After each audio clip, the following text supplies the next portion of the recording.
Sometimes I like to melt the edge of a copper piece before I start to enamel it. This is an oxygen acetylene torch, and notice that the copper near the heat has started to turn black, to oxidize. So I use a wire brush wheel to clean the oxidation off. I'm going to enamel the back of the piece. Wherever I wet the piece is where the powdered glass will stick. I'm brushing the design on the copper with a wet brush. I sift the powdered glass, the enamel, over the entire piece and tap off the excess powdered glass. It falls away from the dry areas. I can scratch out some of the enamel to create more of a design, and onto a trivet and into a preheated 1500-degree kiln.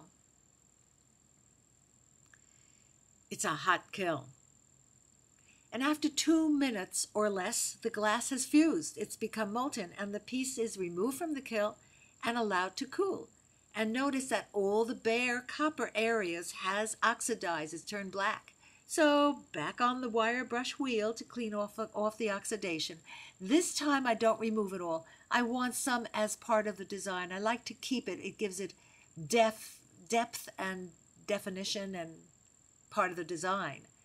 Into a pickling solution to remove the residue from the wire brush and wash it and dry it, and use steel wool to shine up the copper. And now I want to cover the entire back, back of the piece. So I spray it all.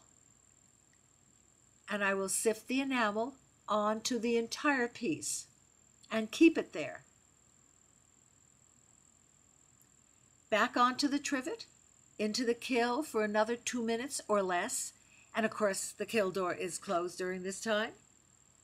And when I take it out, notice that the glass has melted. It's molten.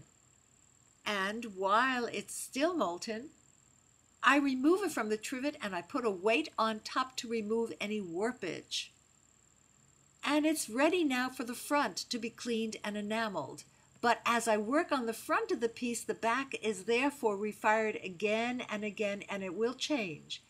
And in case the enamel begins to burn out on the back, I'll have to fire another coat on it. That's me firing the kiln.